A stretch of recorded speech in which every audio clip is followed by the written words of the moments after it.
오늘부터는 갈라디아서 말씀을 같이 보겠습니다. 오늘은 첫 시간으로 1, 2, 3절 통해서 서론적인 말씀을 좀 드리려고 합니다. 다음 시간까지 이제 이 말씀으로 같이 나눌 계획입니다. 갈라디아서는 바울이 쓴 13개의 편지 가운데 하나로 내용은 상당히 교리적인 내용입니다. 요약하면은 이신칭의라고 하는 말로 요약될 수가 있습니다. 이신칭의 혹은 이신득의라고 하는 말로 요약할 수가 있는데, 믿음으로 구원받는다, 믿음으로 의로워진다 하는 그런 내용이죠.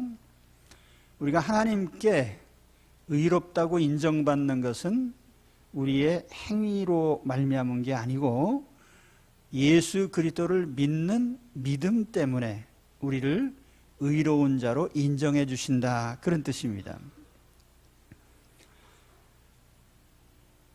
바울이 왜 갈라디아서를 통해서 이런 이신칭의의 교리를 강조했을까? 그 역사적 배경을 이해를 해야 됩니다.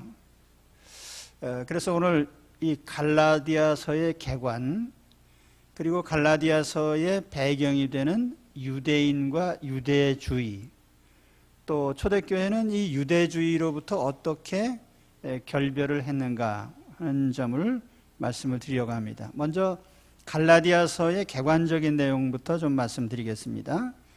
갈라디아서의 저자는 사도 바울입니다. 오늘 말씀에는 긴 수식어가 붙어 있지만 사도 바울은 함께 있는 모든 형제와 더불어, 이렇게 이제 송신자를 쓰고 있습니다. 함께 있는 형제들과 함께 편지를 보낸다고 했지만 실제로 편지를 쓴 사람은 바울이죠. 그리고 수신자는 갈라디아에 있는 여러 교회들입니다. 한 개 교회를 향해 쓴 편지가 아니고 갈라디아 지방에 있는 여러 교회들을 향해서 이 편지를 썼습니다. 그런데 여기서 이 갈라디아 지방이 어디냐에 대해서 크게 두 가지 중요한 주장이 있습니다.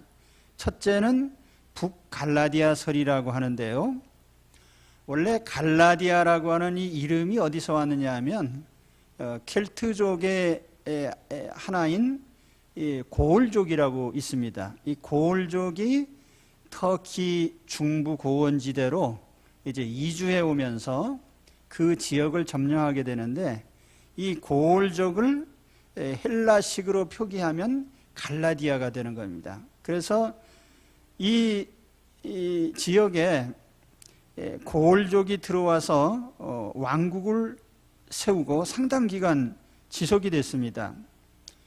그리고 로마 제국이 시작되면서 BC 189년에 로마의 말리우스라는 장군이 이 지역을 점령을 했지만 그 이후에도 상당 기간 자치국으로서 허용을 했습니다. 그러다가 BC 36년에서 BC 25년까지 통치했던 이 고을 왕국의 아만다스라는 왕이 있는데요, 이때에 이제 완전히 로마가 이 지역을 병합해 버렸습니다. 그래서 로마의 한 행정구역으로 편입을 했죠. 그래서 이 북갈라디아라고 하면은 이 고을족이 와서 세웠던 왕국 지역, 이제 구체적으로 하면은 부르기아, 또 루가오니아, 이스리아, 이제 그 이제 터키, 지금으로 말하면 터키예요. 터키인데 그 여러 지역 이름이 있습니다. 우리 지금 경상도, 뭐 전라도, 경기도 하듯이 그런 지역을 다스리던 이 왕국이고요.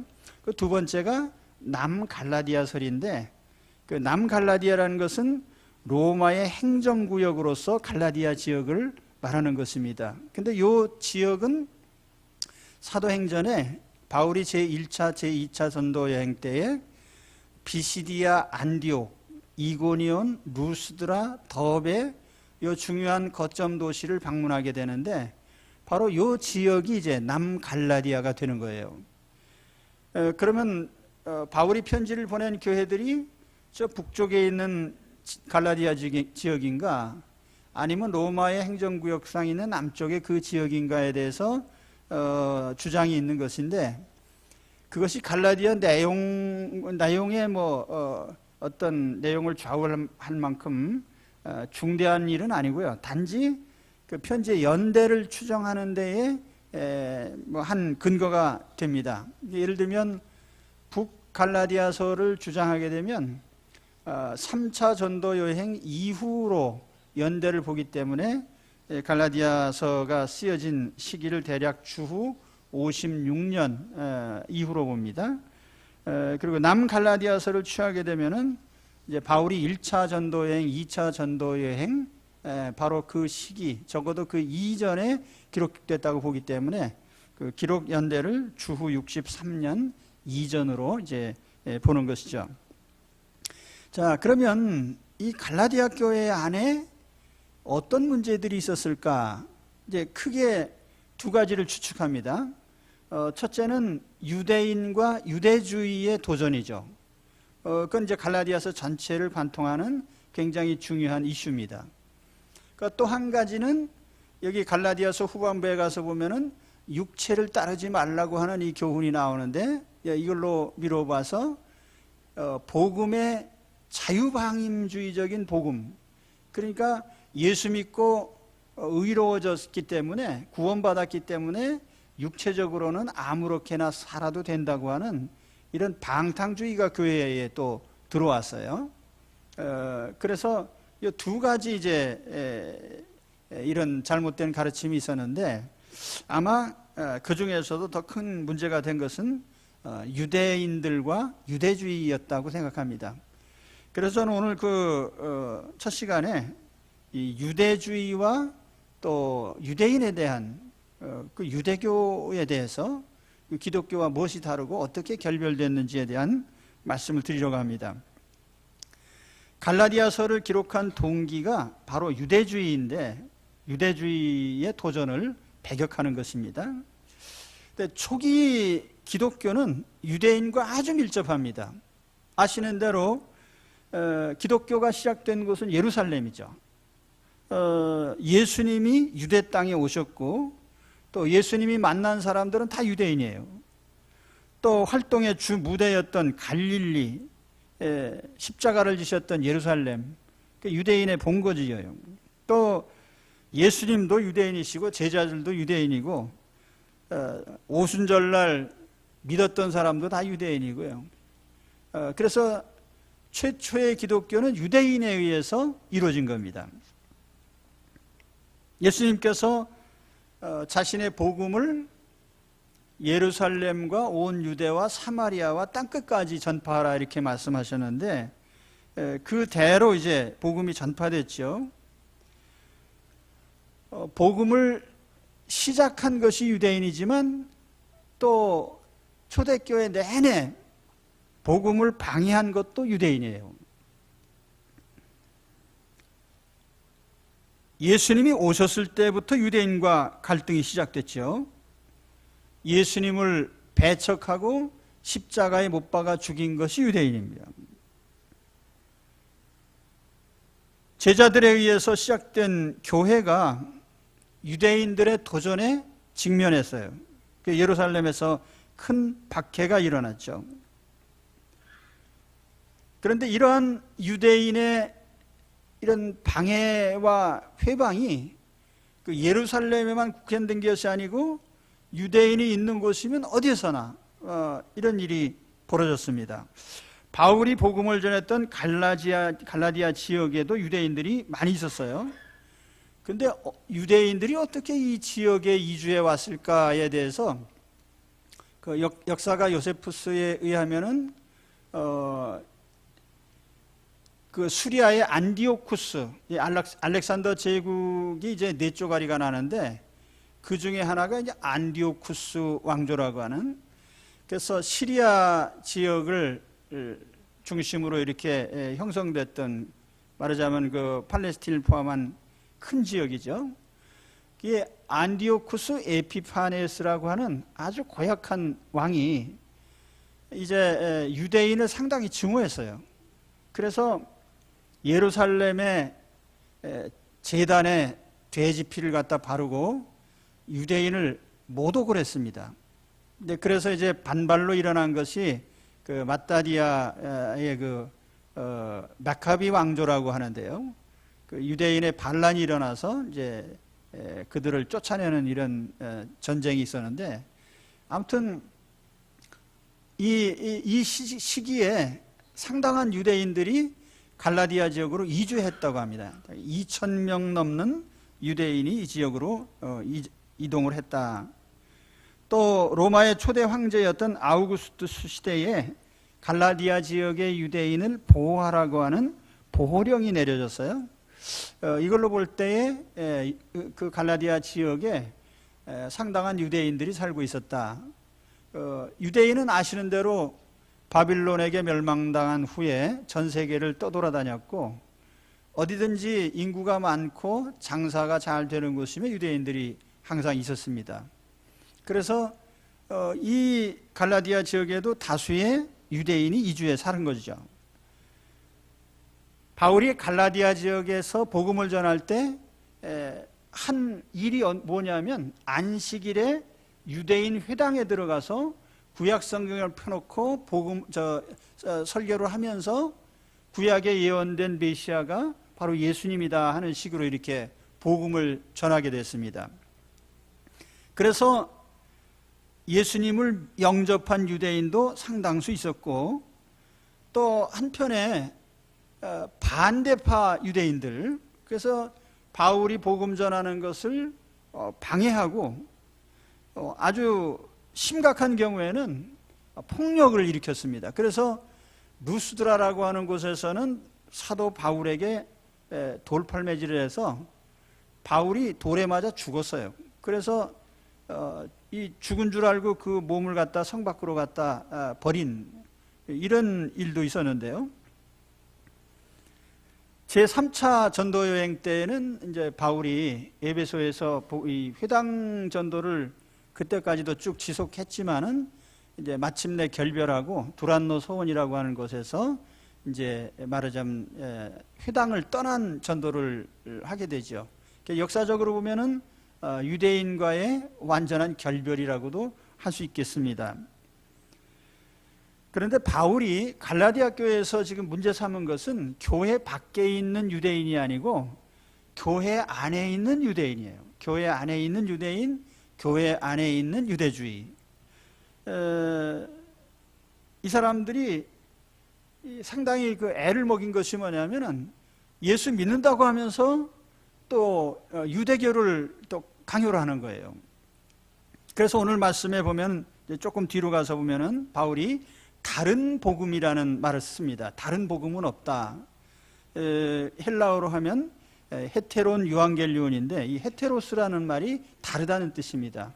그러니까 복음, 순수한 복음과는 다른 어떤 복음. 그러니까 복음이라는 것은 예수 그리스도를 믿으면 의로워지고 하나님 자녀가 된다는 것인데, 여기에다가 뭔가 덧붙여져 있어요. 그 덧붙인 게 바로 유대주의입니다. 그 예를 들면 할례를 받아야 된다, 613개 조항의 율법을 지켜야 된다 하는 이런 내용들이죠. 근데 이것은 두 가지 측면에서 이제 문제가 되는데, 첫째는 교리적으로 문제가 되는 거죠. 예수 그리스도를 믿으면 완전히 하나님의 자녀로 인정을 받는데 거기엔 다른 조건이 필요 없어요. 여러분, 우리가 하나님 자녀 되는 것이 예수님을 믿는 것 외에 거기 플러스 알파가 있습니까? 전혀 없는 거예요. 거기다 뭘 붙이면 그 이단이 되는 거죠. 그죠? 그러니까 우리 한국에 있는 모든 이단이 잘못된 게 뭐죠? 예수님을 믿어도 자기네 교주가 말한 무언가 플러스 알파를 해야 된다는 거거든요. 그건 아니에요. 여러분, 우리는 오직 예수 그리스도를 믿음으로써만 의로워지고 죄를 용서받고 하나님 자녀가 됩니다. 이건 확고부동한 거예요. 여러분, 이 믿음에서 한 발짝이라도 딴 데로 가면 안 돼요. 예수 그리스도를 믿는 그 믿음 때문에 우리가 하나님 자녀가 된 거지, 그 위에 어떤 내가 선한 일을 많이 하고 그것 때문이 아니란 말이에요. 믿으십니까? 이게 확실해야 돼요. 그 또 한 가지 문제가 뭐냐면 삶에 나타나는 문제인데, 유대인이 자기들의 라이프 스타일을 계속 강요하는 거예요. 유대인들이 음식 가려 먹고 의복을 또 차리고, 그 얘기 나중에 또 다시 하겠지만은 자기네들의 라이프 스타일을 강요하는 겁니다. 예수 믿는 사람들에게 너희도 할례받아, 너희도 이런 음식 먹어, 넌 이건 먹지 마, 이런 식으로. 이건 안 되는 거죠. 그래서 그리스도인의 자유를 뺏어갔단 말이에요. 갈라디아 5장 1절에 유명한 말씀이 나와요. 그리스도께서 우리에게 자유를 주시려고 자유를 주셨으니 그러므로 굳세게 서서 다시는 종의 멍에를 매지 말라고 하는 겁니다. 이 자유라고 하는 것이요, 예수 믿는 것은 우리가 여러 면에서 자유를 얻은 것입니다. 지금도 교회 안에 보면은 또 다른 형태의 유대주의가 교회 안에 있죠. 신앙생활을 율법적으로 하려고 하는 사람들이에요. 물론 우리가 그리스도 안에서 하나님 자녀로서 살아가는 삶의 패턴이 있습니다. 예를 들면 우리가 새벽기도 생활을 하고 혹은 주일을 지키고 이런 내용들이죠. 그런데 그런 것들이 우리가 하나님 자녀로서 행하는 것뿐이지 그것 때문에 우리가 구원받는 건 아니에요. 그건 이제 분명하게 아셔야 됩니다. 갈라디아 2장 16절에 이 갈라디아서를 요약할 수 있는 그런 내용의 말씀이 나오는데, 사람이 의롭게 되는 것은 율법의 행위로 말미암음이 아니요 오직 예수 그리스도를 믿음으로 말미암는 줄 알므로 우리도 그리스도 예수를 믿나니 이는 우리가 율법의 행위로서가 아니고 그리스도를 믿음으로써 의롭다함을 얻으려 함이라. 율법의 행위로서는 의롭다함을 얻을 육체가 없느니라. 예, 갈라디아서 내용의 핵심적인 내용입니다.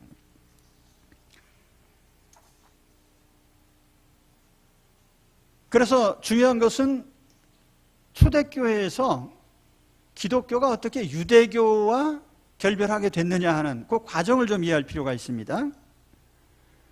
왜 기독교는 유대교와 결별했는지, 유대교와 기독교가 뭐가 다른지, 그걸 알아야 우리가 갈라디아서 전체를 이해할 수 있고, 또 나가서 우리가 복음서를 읽다 보면 유대인과의 충돌이 많이 나타나는데 도대체 유대인과 예수님이 어떤 점에서 충돌을 했느냐, 이런 것을 우리가 이해할 필요가 있습니다. 그래서 우리가 유대인에 대한 이해를 하게 되면 신약성경 전체를 이해하는 데 큰 도움이 됩니다. 먼저 유대인에 대한 얘기를 좀 해야 되겠습니다. 유대인을 얘기할 때 유대인이 종교 집단인지 문화 집단인지 하나의 혈통적인 종족인지 또는 국가적인 집단인지, 이런 질문에 대해서 유대인 랍비들은 이렇게 대답을 합니다. We are a family. We are a family. 우리는 한 가족이다. 이런 말로 대답을 해요. 유대인이 누구냐라고 물으면 우리는 한 가족이야 라는 말로 대답을 합니다. 왜 가족인가? 같은 조상 아브라함, 야곱에게서부터 태어났으니까. 이스라엘이라는 그 이름이 어디서 왔냐면 야곱이라는 사람, 야곱이라는 인물의 하나님이 주신 이름이 이스라엘이거든요. 이들은 아브라함과 야곱의 후예들인데 이들의 사고방식에는 항상 자기네가 한 가족이라는 그런 개념을 갖고 있습니다. 우리가 구약성경 읽다 보면은 누구의 아들 누구, 또 그 아들 누구 하면서 누가 누구에게서 낳고 그래서 족보들이 나오는데 항상 계보가 나옵니다. 아무개의 아들 누구 이런 식으로도 나오고, 또 누구를 얘기할 때 그 위로는 누구고 그 위로는 누구고 하는 이런 식으로 또 엮여집니다. 그러니까 항상 조상들과 그 후손들이 한 덩어리로 언제나 언급이 돼요. 이렇게 보면은 이미 죽어서 세상 떠난 사람까지 다 한 대로 묶어서 아브라함 때부터 그 모든 후손들이 한 패밀리인 겁니다. 한 가족이에요. 그럼 유대인들이 이런 인식을 그러면 논리적으로만 이렇게 얘기하는 게 아니라 그들의 느낌도 그렇게 공유합니다. 그래서 유대인이 아픔을 겪으면, 지구상 어디서든지 유대인이 아픔을 겪으면 자기도 아파하고, 유대인이 부끄러운 짓을 하면 자기도 부끄러워하고, 유대인이 자랑스러운 인물이 되면 같이 자랑스러워한단 말이에요. 이게 그 말로 그런 거냐? 아니, 실제로 그런 일이 있습니다. 1980년대에 아프리카에 엄청난 기근이 있었어요. 그때 이디오피아에 베타 이스라엘이라고 하는데요. 이디오피아의 오지에 한 종족이 있었는데 이들이 유대인의 후예라는 것이 알려졌어요. 그래서 이스라엘 사람들이 조사해 보니까 진짜 유대인이라 이게요. 그래가지고 이 사람들을 어떻게 했냐면은 공군 수송기를 보내가지고 다 자기 본토로 이민 올 사람 와라 해가지고 불러들였어요. 말도 다르고 문화도 다르고 전혀 다른데 단 한 가지 유대인이라는 것 때문에 불러들인 겁니다. 우리 동족이다 라고 하는 그런 감정을 가지고 있는 거죠.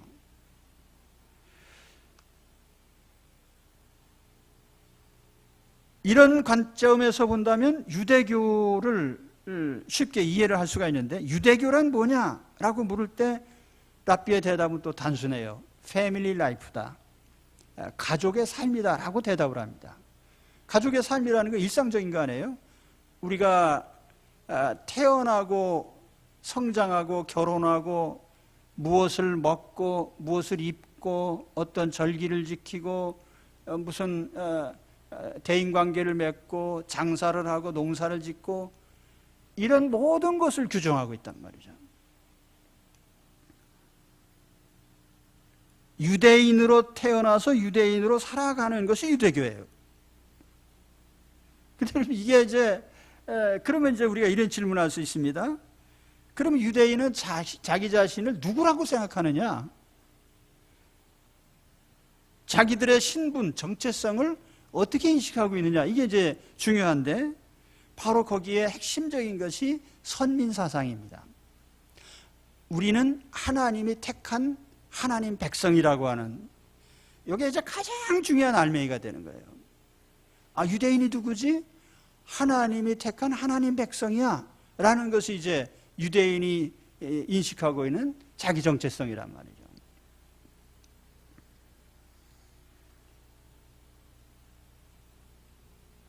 기독교인들의 관심사는 뭐냐면 구원 문제예요.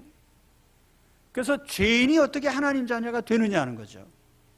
그래서 거기에 우리가 필연적으로 기독교인이 관심을 갖는 것은 어떻게 구원받느냐, 예수님의 십자가를 믿고 의지하는 것이 가장 중요한 신앙의 핵심이 될 수밖에 없어요. 그렇죠. 그런데 태어날 때부터 하나님 백성이다라고 스스로 인식하고 있는 사람에게는 구원의 과정이 생략되는 거예요. 그러면 그들의 관심사는 뭐겠습니까? 그들의 관심사는 하나님 백성으로 살아가는 거죠. 그래서 그들은 이 라이프 자체를 자기 선민의 삶으로 그렇게 생각하는 거예요.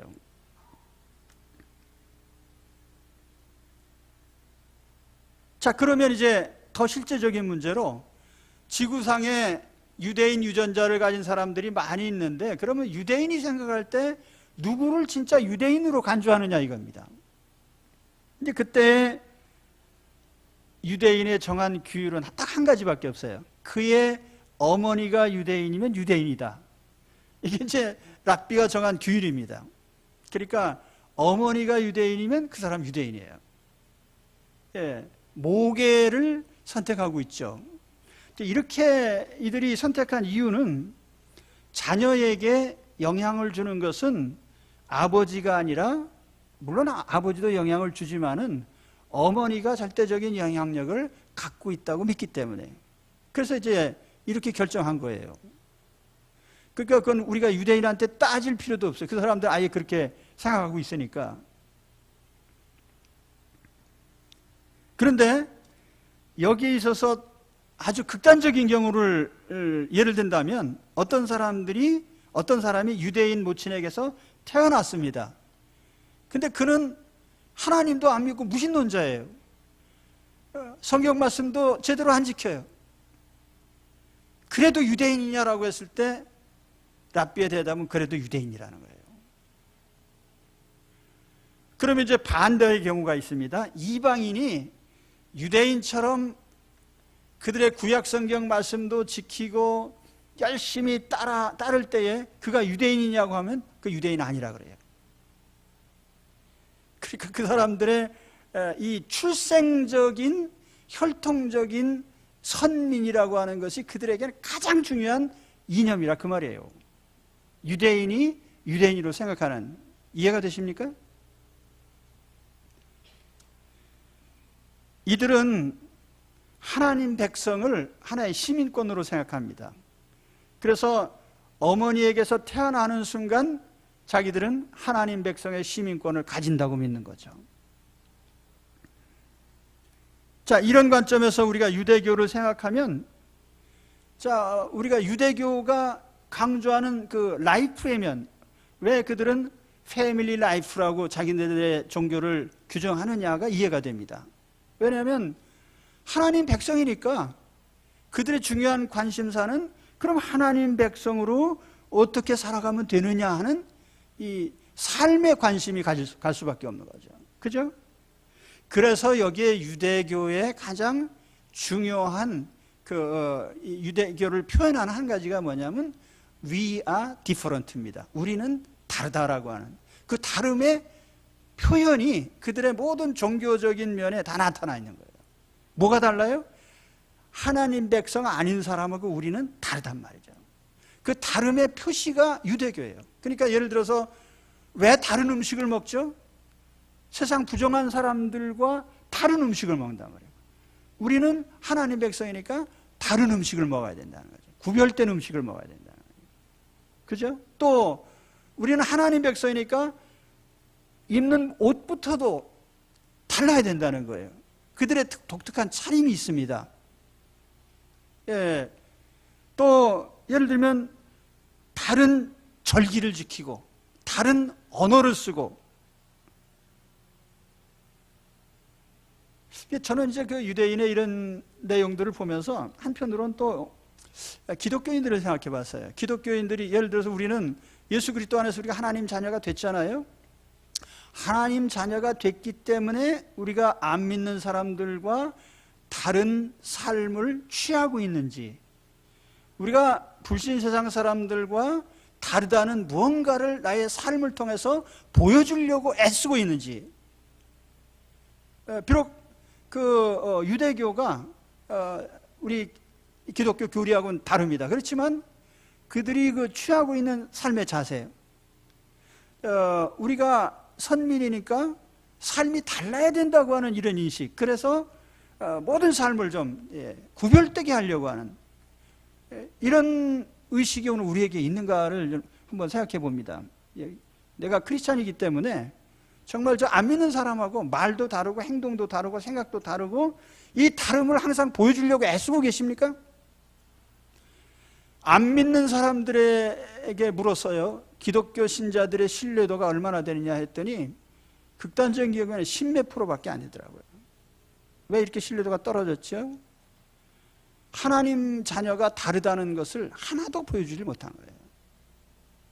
하는 짓이 안 믿는 사람만 못하다 그랬을 때 우리가 얼마나 실망스러우냐 말이죠. 그렇죠? 그래서 제가 지금 유대인 얘기를 하면서 이제 이 유대교의 가르침에 대한 것을 좀 말씀을 드리는 겁니다.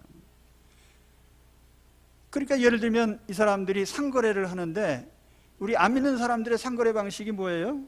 술 먹고 한잔하고 뭐 우리가 남이냐 뭐 하면서 서로 해가지고 불공정한 거래를 성립시킨단 말이에요. 그게 맞는 거냐? 유대인들은 절대로 술 먹고 계약서를 안 씁니다.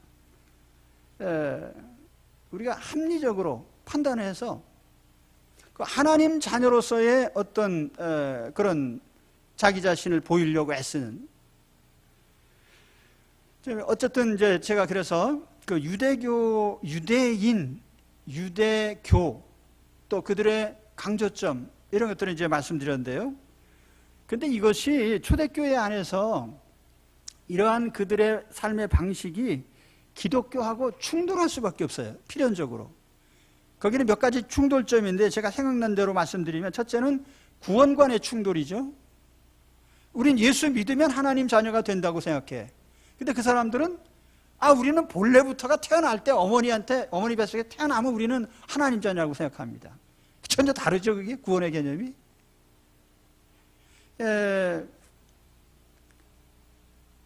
그래서 그 유대인들이 복음을 받아들인 유대인도 생활 방식은 그대로 유대적으로 한 거예요. 우리가 신약성경에 유대인들이 예수 믿고 나서 생활 방식 중에서 어떤 면들을 바꿨을까? 예를 들면 안식일 지키는 거, 또 음식 가려 먹는 거, 이런 것을 버렸을까? 아닙니다. 여러분이 그 사도행전 10장에 베드로 사도가 예수님 믿은 후에도 나는 부정한 음식을 먹지 않습니다. 그 고넬료 환상 봤을 때 그랬잖아요. 고넬료 집에 가라고 했을 때 그 하늘에서 부정한 짐승이 내려오면서 먹으라 할 때 나는 부정한 짐승 안 먹습니다라는 대답이 나오잖아요. 그죠? 그게 뭐냐면 초대교회 유대인들이 예수를 믿으면서도 음식 가려 먹는 거, 뭐 복장 하나도 변한 게 없단 말이에요. 이제 이런 상황에서 이제 교회하고 필연적으로 충돌이 일어나는 거죠. 야, 의로워지는 건 음식 가려 먹어서가 아니야. 예수님을 믿음으로써 의로워지는 거지. 근데 이 생각을 고치는 게 상당히 힘들단 말이에요. 예수 믿고 구원받았다고 하면서도 항상 율법적인 것을 지켜야 된다고 하는 그 유대적인 삶의 관습이 남아있는 거죠. 그 두 번째로는 메시아관의 충돌입니다. 그러니까 메시아, 유대인이 기다리는 메시아하고 우리가 믿는 메시아하고는 전혀 내용이 달라요. 유대인들은 메시아를 기다립니다. 메시아가 다윗의 자손 가운데 오리라는 것도 인정합니다. 그런데 그 메시아가 오면 어떤 식으로 오느냐? 메시아가 와서 유대인을 세계 중심에 딱 세워서 유대 중심의 세계 국가를 건설하는, 이게 이제 메시아예요. 그러니까 예수님이 메시아라면 당연히 로마 제국을 멸망시켜야 되고, 로마 제국을 제압해야 되고, 이스라엘을 독립시켜야 되고, 예루살렘의 수도를 정하고 거기에다가 다윗 왕국을 다시 세워야 되는 겁니다. 그게 메시아예요. 근데 예수님이 처음에 오셨을 때 유대인들이 열광한 이유 중에 하나가 저런 기적적인 능력을 행하는 분이 우리 이스라엘을 이제 해방시킬 거다 하는 기대감을 가진 거예요. 근데 예수님이 이스라엘을 해방시키기는커녕 저 십자가에서 나는 죽을 거라고 얘기를 하니까 이게 도대체 어떻게 된 거냐 말이에요. 이해가 안 되는 거지. 메시아면은 로마도 제압하고 이스라엘을 독립시키고 막 이런 정치적인 행보가 있어야 되는데 아무것도 없단 말이에요. 그러니까 유대인이 한편으로 실망한 거예요. 이분은 우리가 기다린 메시아가 아니다. 그러니까 가룟 유다가 배신한 것도 바로 그런 관점이에요. 내가 기다린 메시아는 아니다라고 하는. 그러니까 유대인이 기다리는 메시아는 아직도 그런 메시아를 기다리고 있어요. 그러니까 우리가 생각한 메시아는 뭐죠? 사람의 영혼을 죄로부터 구원하는 메시아란 말이죠. 영혼 구원. 이게 이제 우리의 핵심적인 내용인데, 유대인들은 외형적으로 유대 국가를 세우는 것이 그들의 메시아가 하는 일이라고 믿었기 때문에 메시아관이 다르단 말이에요. 그죠? 네, 또 한 가지는 이 율법에 대한 입장의 차이예요. 그들은 이 율법을 지키는 것이 하나님 백성의 의무이기 때문에 그 율법 지키는 것 자체가 선민의 표시라고 생각을 했어요. 그런데 우리 그리스도 안에서 우리도 십계명을 지킵니다. 그러나 십계명을 지키는 이유는 하나님 자녀가 됐으니까 하나님 자녀의 어떤 삶의 표준으로서의 십계명이죠. 우리가 어떤 표준으로 살아야 되느냐? 살인하지 말라, 간음하지 말라, 도둑질하지 말라, 거짓말하지 마라, 탐내지 마라고 하는 이것이 우리 모든 윤리의 표준이 되는 거예요. 우린 그런 관점에서 율법을 접합니다. 그러나 유대인들은 그게 아니라 하나님 백성이라면 반드시 이걸 지켜야 된다고 생각하는 거예요. 그러니까 예를 들면 가장 중요한 게 할례 같은 거예요. 예수 믿어도 할례를 받아야 하나님 백성이 된다는 거예요. 왜냐하면 그것이 율법에 정한 것이니까. 그런데 그런 문제가 이제 항상 충돌이 되는 거예요. 율법에 대한 인식의 차이. 기독교인이 생각하는 율법, 우리도 성경의 중요한 율법을 우리도 지킵니다. 왜냐하면 그건 우리 삶의 표준이기 때문에. 하나님이 신의 산에 이스라엘 백성을 부르시고 구원 이후에 어떤 표준으로 살 거냐 하는 관점에서 하나님의 계명을 주신 겁니다. 오늘 우리도 그런 관점에서 율법을 대하죠. 그러나 이제 유대인이 생각하는 율법은 그게 아니에요. 자기네들 자신이 율법 지키는 것 자체가 하나님 백성의 표식이라고 생각하는 거예요. 그러다 보니까 그들은 이제 토라 있잖아요. 모세가 쓴 창세기부터 신명기까지 5권의 책을 토라라고 하는데 이것을 613개 조항으로 거기서부터 또 이렇게 빼낸 조항들이 있습니다. 613개 조항. 하지 말라는 거, 하라는 거 합쳐가지고 613개입니다. 그런데 이런 율법적인 견해의 차이, 이것이 또 기독교와 충돌할 수밖에 없었다. 그러니까 구원관의 차이, 메시아에 대한 인식의 차이, 율법을 대하는 자세의 차이, 이런 것이 이제 유대인과 기독교인이 충돌하는 계기가 됐어요. 근데 이게 하루 이틀이지 계속 유대인과 이렇게 마찰을 일으키면서 어떻게 할 수가 있어요. 그래서 이 문제가 해결되기 위해서 교회가 어떤 일을 했냐면은 사도행전 15장에 보면은 최초의 교회 회의가 나옵니다. 제1차 교회 공회라고 하는데 제1차 예루살렘 교회 회의. 사도행전 15장에 나옵니다. 이 발단이 뭐냐면은 안디옥에 최초의 이방교회가 세워졌는데 거기에는 유대인보다 이방인이 더 많아요.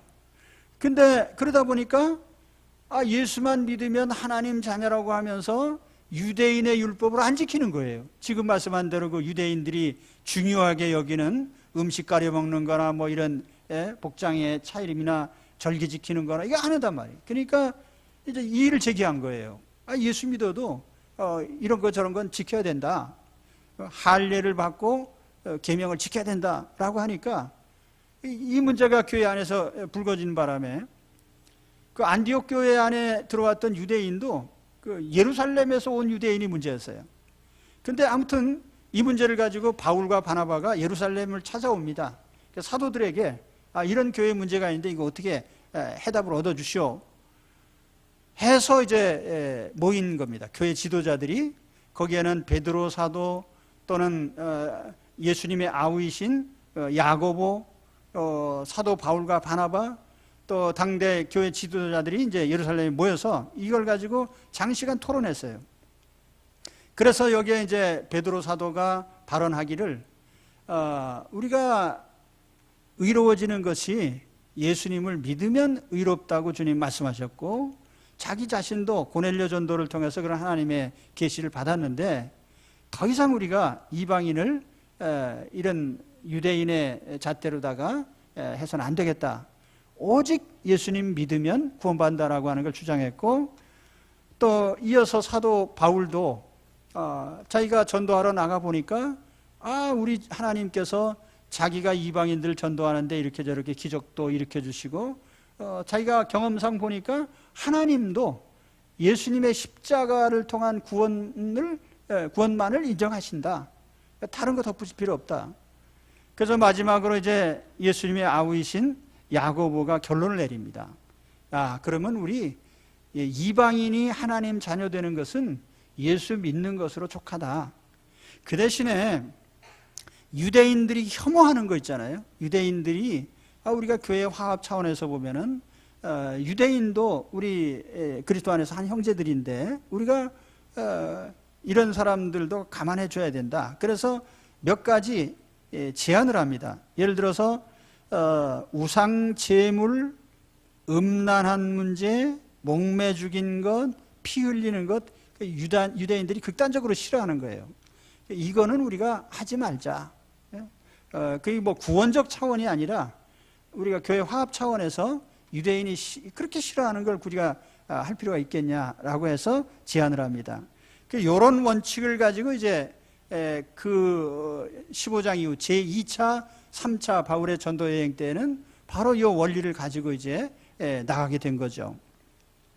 자, 그래서 어떻게 보면 예루살렘 종교회의가 기독교와 유대교가 결별의 과정이라고 생각합니다. 그리고 거기서 이제 결론이 난 거죠. 그런데 아무튼 우리가 그 유대인의 이러한 기독교와의 갈등, 또 이것이 초대교회에 지속되어 왔다고 하는 것. 그럼 오늘날 우리 교회도 또 다른 의미에서의 바리새인들이나 유대인이 계속 교회 안에 있거든요. 예수님의 십자가로 우리 자신도 용서받고 하나님 자녀가 되었으면서도 우리 피차에게는 자꾸 뭔가 부과를 하려고 해요. 이것도 해야 돼, 저것도 해야 돼 하면서 여러분 예수님의 십자가 외에 뭐 자꾸 덧붙이면 안 돼요. 그죠? 누구도 그 이외에 정죄할 수 없습니다. 그래서 우리 그리스도 안에서 자유, 5장 1절의 말씀, 우리 예수님께서 자유를 주려고 우리를 부르셨는데 우리는 어떤 정죄에서도 자유하고 오직 예수님의 십자가만이 우리를 의롭게 만드는 길입니다. 이 믿음에서는 한 발짝도 물러나지 마십시오. 근데 우리가 갈라디아서 이제 다음 주부터 또 이제 계속 볼 텐데 이 믿음이 확고부동해야 이게 진짜 신자예요. 기독교인이에요. 어물어물하면서 예수 믿으면서 또 뭐 덧붙여야 된다 그러면 그런가 해가지고 또 신천지 교주가 와서 또 뭐라 그러면 그런가 해서 또